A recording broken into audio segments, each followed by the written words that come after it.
नमस्कार मित्रों, जय श्री राम सभी को। मित्रों, आज का विषय है ईश्वर और ईश्वर के अवतार के बारे में। मित्रों, आज का जमाना 5G का जमाना चल रहा है, इंफॉर्मेशन टेक्नोलॉजी का जमाना चल रहा है। आज ये जमाने में अगर हम किसी को ईश्वर और ईश्वर के अवतार के बारे में बताएंगे तो क्या लोग सुनेंगे?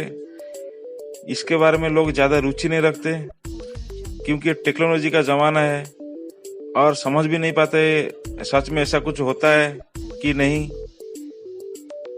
लेकिन लोग तो ये भी जानते हैं, जैसा कि इलेक्ट्रॉन हुआ, प्रोटॉन, न्यूट्रॉन, एटम्स, बाइनरी, ये सब जो टेक्नोलॉजी का जो वर्ड्स है, ये जो हमारा आधुनिक साइंस इसके बारे में बहुत कुछ कहता है। तो इसके बारे में भी हमारा शास्त्रों में भी कहा गया है, लेकिन शास्त्रों में क्या, संस्कृत भाषा में कहा गया।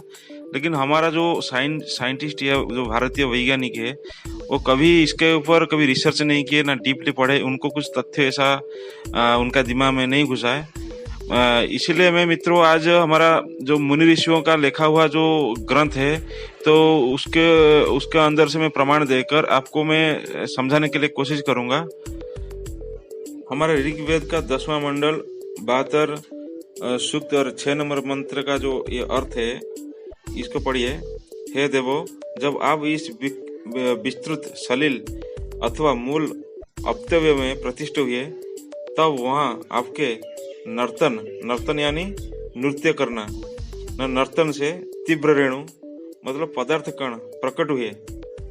तो मित्रों, इस अणु को हम रेणु किंबा पराग, धूली आदि बोल सकते हैं। और यही मंत्र का पूर्व मंत्र 4 नंबर मंत्र, वो मंत्रों को मैं दिखाता हूँ, लेकिन मैं ये मंत्र का जो विधि के हिसाब से मंत्र उच्चारण नहीं कर सकता, तो इसका मैं अर्थ सीधा पढ़ लेता हूँ।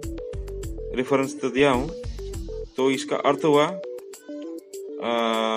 आदि प्रभाव से, जो भू का आदि प्रभाव से ऊर्ध्व गतिशील सूक्ष्म ऊर्जा कणों की संरचना हुई तथा भूव आशा संकल्प शक्ति का विकास हुआ। इधर क्या है, ये सूक्ष्म ऊर्जा कणों, ये बहुत इंपॉर्टेंट होता है। ये जो सूक्ष्म होता है, क्या मतलब अत्यंत क्षुद्र से क्षुद्र होता है, मतलब अणु से और भी छोटा होते हैं। तो मित्रों, ये इसको अगर हम वर्णना करेंगे, इसको अगर हम डिकोडिंग करेंगे, हमको इधर से ही हमको साइंस मिल जाएगा ये ब्रह्मांड का पीछे रहस्य क्या है। ये अणु किंबा रेणु जो समग्र ब्रह्मांड में अलग अलग रूप में, अलग अलग अस्तित्व में व्याप्त है, इसके पीछे कारण है ब्रह्म। ब्रह्म क्या है? ब्रह्म के बारे में ब्रह्म सूत्र में क्या लिखा है? तो जगत मूल कारणम ब्रह्म लक्षित भवति।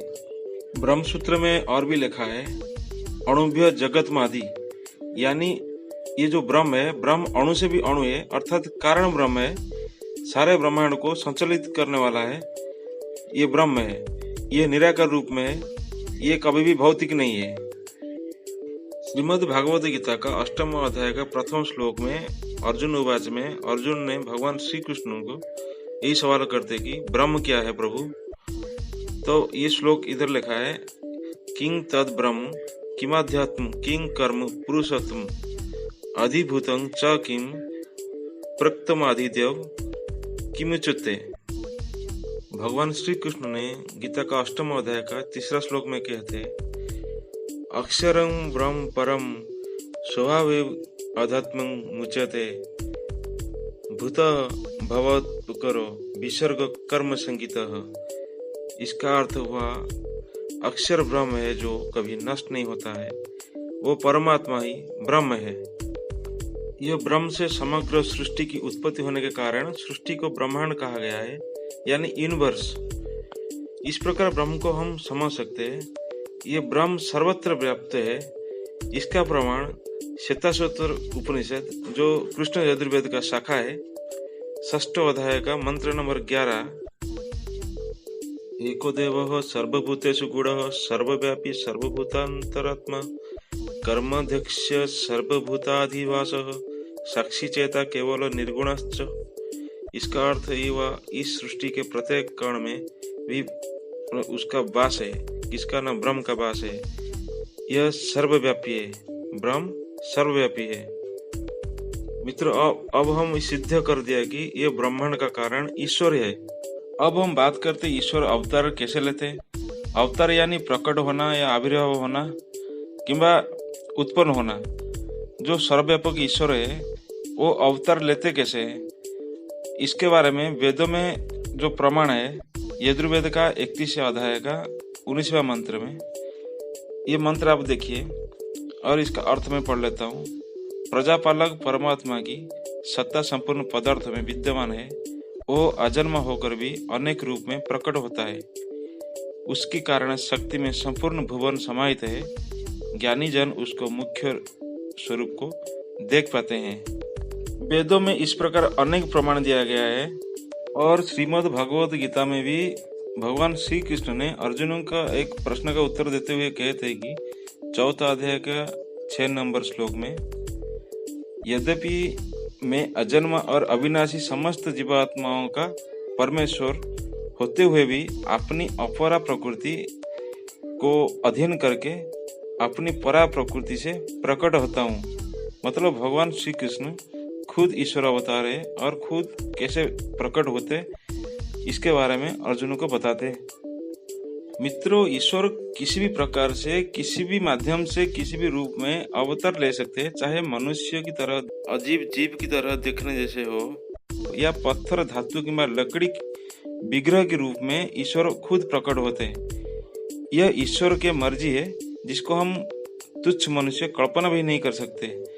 यह ईश्वर शब्द पुल्लिंग है और यह शब्द का स्त्रीलिंग ईश्वरी है। ईश्वर खुद पुरुष है और ईश्वर के अपनी शक्ति को ईश्वरी किंवा नारी शक्ति या प्रकृति, जिसको हम इंग्लिश में बोलते हैं नेचर, कहा जाता है।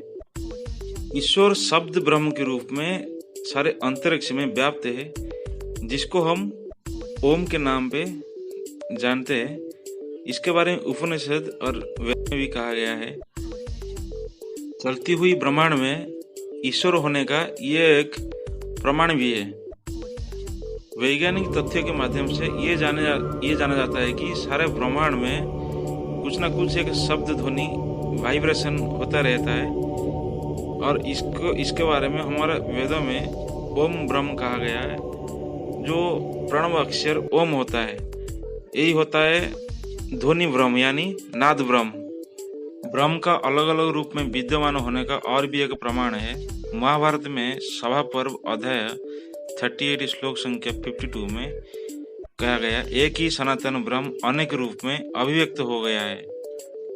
ईश्वर के कई अवतार माने गए हैं, जैसे कि नित्य अवतार, नमित्त अवतार, आवेश अवतार, प्रवेश अवतार, स्फूर्ति अवतार, आविर्भाव अवतार, अंतर्यामी रूप से अवतार, विभूति अवतार, आयुध अवतार, कला अवतार, पूर्ण अवतार इत्यादि।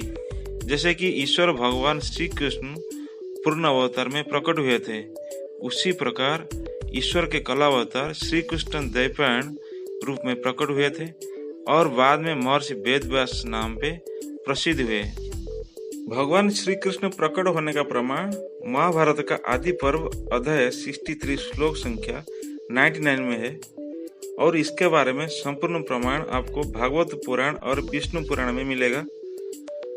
भगवान वेदव्यास के बारे में भागवत पुराण स्कंद 1 अध्याय 4 श्लोक संख्या 14 में भी है और महाभारत में भी वेदव्यास के बारे में शांति पर्व अध्याय 34 और श्लोक संख्या 12 में ये कहा गया कि भगवान वेदव्यास खुद नारायण है यानी ईश्वर है।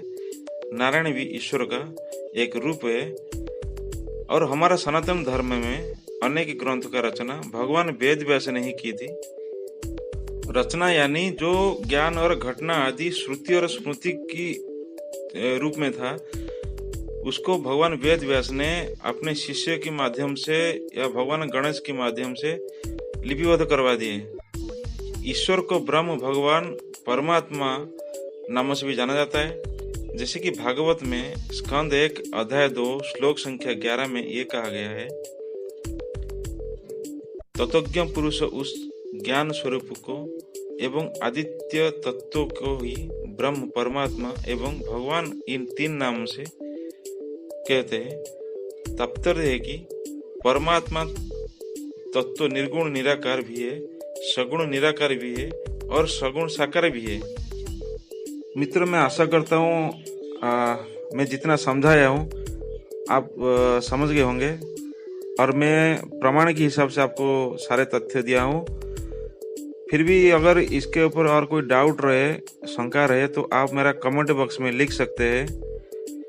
और आज का डेट में क्या होता है, लोग भी यही पूछते प्रकट क्या होता है, जैसा उनको कुछ पता ही नहीं है। मित्रों, छोटा सा उदाहरण दे रहा हूँ। प्रकट यानी जैसा अग्नि हुआ, अग्नि कहीं पे स्टोर नहीं होता है, अग्नि प्रकट होता है, अग्नि को प्रकट किया जाता है। हमारा यज्ञ कुंड में भी अग्नि प्रकट होते मंत्र के माध्यम से। और प्रकट होने का तो एक साधारण भी जो पढ़ाई लिखाई बच्चे, उनको पता चल जाता है प्रकट क्या होता है। तो ज़्यादातर मूढ़ व्यक्ति इसको समझने के लिए कोशिश नहीं करते और झूठा मूठा प्रमाण ला के बात करते रहते। हमारा सनातन धर्म को गुमराह करने के लिए बहुत प्रकार का षड्यंत्र करते रहते। तो मित्रों, मेरा ये वीडियो कैसा लगा आप मुझे कमेंट में लिखिए, और मेरा ये वीडियो को सब्सक्राइब करिए, आपका दोस्तों को शेयर करिए, लाइक करिए।